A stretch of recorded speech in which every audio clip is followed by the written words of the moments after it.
ഇന്ന് കാണിക്കുന്നത് കാബേജിൻ്റെ ഒരു സൈഡ് ഡിഷാണ്. ഒരല്പം വെറൈറ്റി ആയിട്ട് ചെയ്തെടുക്കുന്ന നല്ലൊരു സൈഡ് ഡിഷാണിത്. ഇനി കാബേജ് വാങ്ങുമ്പോൾ ഒരു പ്രാവശ്യമെങ്കിലും ഇതുപോലെ ചെയ്ത് നോക്കിയോളൂ, തീർച്ചയായിട്ടും നിങ്ങൾക്ക് ഇഷ്ടപ്പെടും. ഇതിൽ കുറച്ച് ശ്രദ്ധിക്കേണ്ട കാര്യങ്ങളൂടെ പറഞ്ഞു പോകുന്നുണ്ട്. സ്കിപ്പ് ചെയ്യാതൊന്ന് കാണാൻ ശ്രമിക്കണേ. ഇനി എങ്ങനെയാണ് ചെയ്തെടുക്കുന്നതെന്ന് നോക്കാം. ഞാനൊരു ചെറിയ പാത്രം എടുത്ത് വെച്ചിട്ടുണ്ട്. ഇതിലോട്ട് ഇനി പരിപ്പ് ചേർക്കുകയാണ്. തുവരപ്പരിപ്പ്, സാമ്പാർ പരിപ്പ് 2 ടേബിൾ സ്പൂൺ. കൂടെ തന്നെ 2 ടേബിൾ സ്പൂൺ കടലപ്പരിപ്പാണ് ചേർക്കുന്നത്. രണ്ടും ഒരേ അളവിൽ തന്നെ എടുത്തിട്ടുണ്ട്.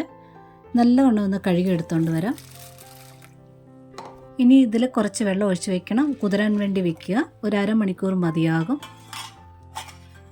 ഇതാ കുതിർന്നിട്ടുണ്ട്. ഇത്രയും മതി. ഇനി ആ വെള്ളമെല്ലാം നല്ലവണ്ണം ഒന്ന് കളഞ്ഞെടുത്തുകൊണ്ട് വരാം. ഇനി മിക്സിയുടെ ചെറിയ ജാർ എടുത്തിട്ടുണ്ട്. ഒരു 4 വറ്റൽ മുളക് ചേർക്കുക. 5 6 കറിവേപ്പില ചേർക്കുക. ഇനി ഒരു 3/4 സ്പൂണോളം പെരിഞ്ചീരകം, വലിയ ജീരകം ചേർക്കുക. ഇതിനി പൾസ് മോഡിലിട്ടൊന്ന് അടിച്ചുകൊണ്ട് വരിക. ഒന്ന് തരുതരിപ്പായിട്ട്, ഒത്തിരി പൊടിക്കേണ്ട. ഈ ഒരു പരുവത്തിലെടുത്തുകൊണ്ട് വന്നിട്ടുണ്ട്. ഇതിലോട്ട് വെള്ളം നല്ലവണ്ണം കളഞ്ഞ് പരിപ്പ് കൂടി ചേർക്കാം. പരിപ്പിലെ വെള്ളം ഒട്ടും വരാൻ പാടില്ല. ഇതൊന്ന് തരുതരിപ്പായിട്ടൊന്ന് അരച്ചെടുത്തുകൊണ്ട് വരണം. ഒത്തിരി അരഞ്ഞു വരരുതേ. നമ്മൾ വടക്കൊക്കെ അരയ്ക്കുന്ന ആ ഒരു പരുവത്തിൽ മതിയാകും. എല്ലാം കൂടെ ഒന്നിച്ചിട്ട് കഴിഞ്ഞാൽ മുളക് ചിലപ്പോൾ അരയാതെ വരും. അതുകൊണ്ടാണ് മുളകും കറിവേപ്പിലും ഒന്ന് ക്രഷ് ചെയ്തതിന് ശേഷം പരിപ്പ് ചേർത്തത്.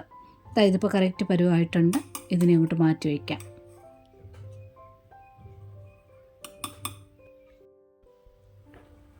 അടുപ്പിലൊരു കടായി വെച്ചിട്ടുണ്ട്. ഇനി എണ്ണ ഒഴിക്കാം. വെളിച്ചെണ്ണയോ സൺഫ്ലവർ ഓയിലോ ഒഴിക്കാം. കടുക് ഇട്ടിട്ടുണ്ട്. ഒന്ന് പൊട്ടി വരാൻ തുടങ്ങിയിട്ടുണ്ട്. ഇനി ഒരു 1/2 സ്പൂണോളം ഉഴുന്ന് പരിപ്പ് ചേർക്കുക. ഉഴുന്ന് പരിപ്പ് ചെറുതായിട്ട് മൂത്ത് വരാനായിട്ട് തുടങ്ങിയിട്ടുണ്ട്. കുറച്ച് വറ്റൽമുളക് ചേർക്കുക. ഒരു തണ്ട് കറിവേപ്പില ചേർക്കുക. കൂടെ തന്നെ ഒരു 1/4 സ്പൂണിനടുത്തായിട്ട് പെരിഞ്ചീരകം ചേർക്കുക. ഒന്ന് പെട്ടെന്ന് ഇളക്കിയെടുക്കുക, കരിഞ്ഞു പോകരുത്. ഇനി സവാള ചേർക്കുക. മീഡിയം സൈസ് 2 സവാള അരിഞ്ഞു വെച്ചിട്ടുണ്ട്, കനം കുറഞ്ഞ്. ഇനി ഇതൊന്ന് വഴറ്റിയെടുക്കണം. സവാള നന്നായിട്ട് വഴറ്റിയെടുക്കണം. വേണമെന്നുണ്ടെങ്കിൽ ഉപ്പ് ചേർക്കാം. ഞാനിതിപ്പോൾ ഉപ്പൊന്നും ചേർക്കാതെ വഴറ്റിയെടുക്കുകയാണ്. സവാളയ്ക്ക് പകരമായിട്ട് ചെറുള്ളി വേണം ചേർക്കാം. ഇല്ലെങ്കിൽ ചെറുള്ളിയും സവാളയും കൂടെ മിക്സ് ചെയ്താലും ചേർക്കാം.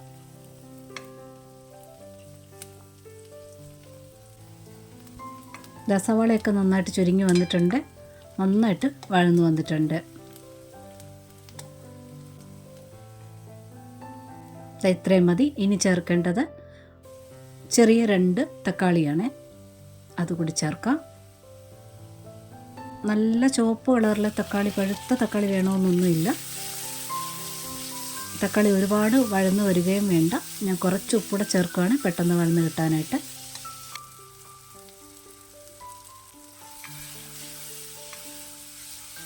തക്കാളിയുടെ പച്ച ടേസ്റ്റ് ഒന്ന് മാറിയാൽ മതി.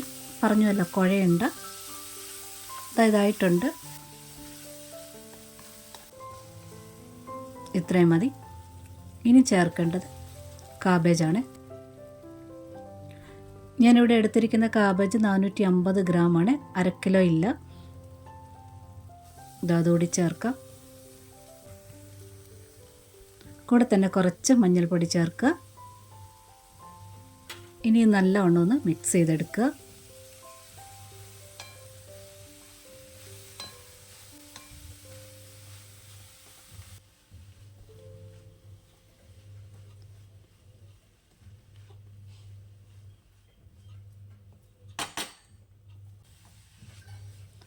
നന്നായിട്ട് മിക്സ് ആയിട്ടുണ്ട്. ഇനി ഇതിലോട്ട് ചേർക്കേണ്ടത് ക്രഷ് ചെയ്ത് വെച്ചിരിക്കുന്ന പരിപ്പ്.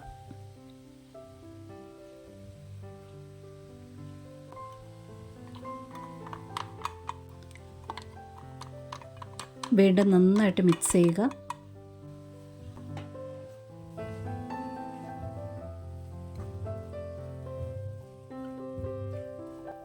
പരിപ്പ് ചേർത്ത ഉടനെ തന്നെ നന്നായിട്ട് മിക്സ് ചെയ്തെടുക്കണം. അവിടെ ഇവിടെയായിട്ടല്ലേ പരിപ്പ് കട്ട പിടിച്ച് കിടക്കും. ഇനി ഉപ്പൊന്ന് ചെക്ക് ചെയ്യണം. പോരുന്നുണ്ടെങ്കിൽ കുറച്ച് ഉപ്പൂടെ ചേർത്തിട്ട് വീണ്ടും നന്നായിട്ട് ഒന്നുകൂടി മിക്സ് ചെയ്തെടുക്കണം.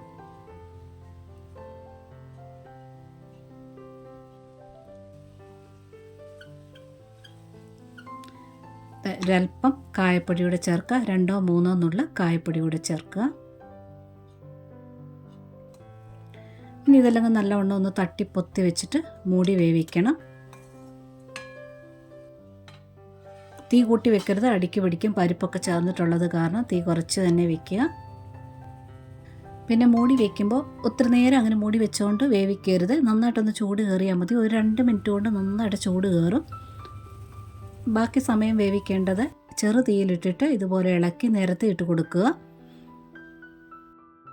വീണ്ടും 1 മിനിറ്റ് കഴിയുമ്പോൾ വീണ്ടും ഇതുപോലെ ഇളക്കിയിട്ട് ഒന്നുകൂടി ഒന്ന് നിരത്തി ഇട്ട് കൊടുക്കുക. അങ്ങനെ ചെയ്യുവാണെന്നുണ്ടെങ്കിൽ കുഴഞ്ഞു പോവില്ല. മൂടി തന്നെ വെക്കുകയാണെന്നുണ്ടെങ്കിൽ പരിപ്പുള്ളത് കാരണം കുഴയും. അതുപോലെ തന്നെ പരിപ്പ് ഒരുപാട് അങ്ങ് കുഴഞ്ഞ് അരച്ചെടുക്കരുത്. പരിപ്പിനകത്തൊട്ടും വെള്ളം വരാൻ പാടില്ല. ഇത് രണ്ടും ഉണ്ടെങ്കിലും ഇതല്പം കൂടി കുഴയും. നോൺ സ്റ്റിക്ക് അല്ലാത്ത പാത്രമാണെങ്കിൽ അടിയിൽ ലൈറ്റായിട്ട് ഒട്ടി വരും. അതുകൊണ്ട് ശ്രദ്ധിക്കുക, ഇളക്കി നിരത്തി കൊടുക്കുക. നന്നായിട്ട് അടി ചേർത്ത് ഇളക്കിയിട്ട് നിരത്തി കൊടുക്കുക. അതുപോലെ തന്നെ പരിപ്പ് ഒരു അരമണിക്കൂർ കൂടുതലൊക്കെ കുതിർന്നിരിക്കുവാണെങ്കിൽ, അങ്ങനെ അരച്ച പരിപ്പാണെങ്കിലും ഇത് കുഴയാനുള്ള ചാൻസ് ഉണ്ട്.